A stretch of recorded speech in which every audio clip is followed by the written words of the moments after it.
No, that is not a lake behind me. I do not have a pond on my property. That is a giant mud puddle.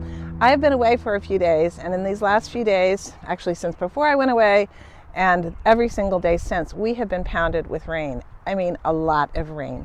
So rain is lovely. You want some rain. I'd like to have about an inch of rain a week. That would be perfect. But we got, probably about 7 inches of rain in the course of about 5 days, which is an awful lot. So it's a jungle out here now. It's a flood. It's not a flood. It's just so much water. But I'm going to take my first look at my garden to see what has become of it. And we will assess what needs to be done. I'm really worried about my tomatoes and fungus in particular. Well, I actually have taken a quick look at it last night when I got home, but this is my first in-depth look, so I'm holding my breath to see what happened. On the one hand, things are blooming beautifully, which is nice. I mean, there is just abundance of blooms, the echinacea, the daisies, and everything looks very refreshed. That's a plus. Let's go in and see what's going on inside. All right, this is my sauce patch tomatoes. Let's see how they're doing. Now, this one was one that was really a hurting one and was about to die, and it looks like it's coming back, but I am seeing quite a lot of fungus coming up on this. So, and there are leaves that have some fungus on it down below. So I'm going to need to come in here. First brush will be really, but it doesn't look terrible. I think it's salvageable. I'm going to come in and really give it a good peroxiding today, and then we will put some baking soda mix on it to help change the pH of the leaves and make it less susceptible to fungus. Peas are looking still okay. I can't believe it, but we're going to get a huge heat wave here, so I imagine this will be the last blast of the peas. All right, these are looking okay. Man, this one is just growing up a storm. I'm not seeing bad stuff on this one. There's a little bit of fungus on this one. And this one has always been a little weakling. So that's got some fungus on it there. I think we might be able to get these cleaned up. Here's something I don't like. Take a look at this cucumber. This is not a healthy plant, and it's got signs of virus and mildew or something coming on it. So I am actually going to pull this one. It's not going to do me any good to have a sick plant when the other ones look okay.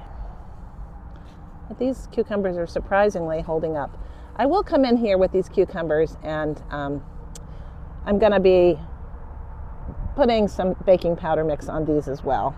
Powder spray. The baking powder spray is going to help change the pH of the leaf, and that's going to help make it inhospitable for fungus to continue. Man, so much can happen in just 3 days of being away. This calendula stand is just going great guns.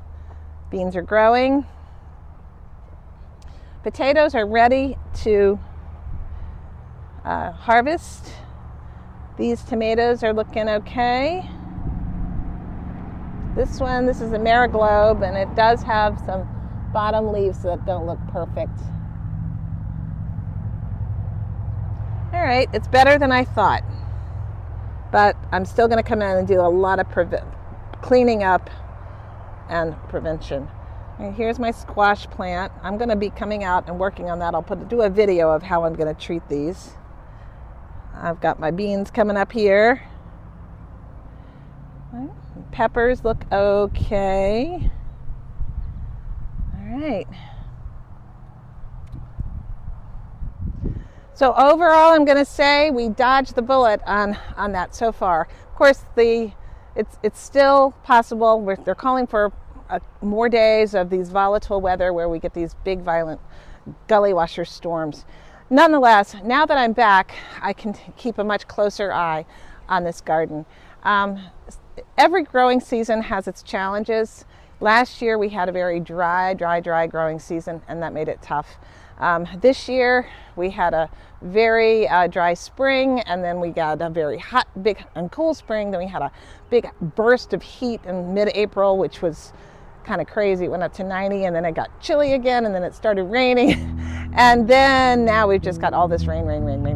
Not complaining about rain. I want the rain, but I just want to make sure that my garden is managed as much as it possibly can be.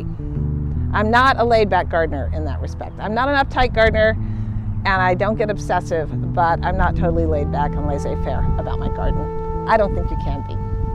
Thank you so much for watching.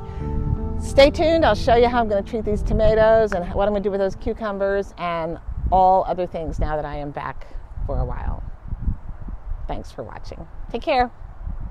Bye.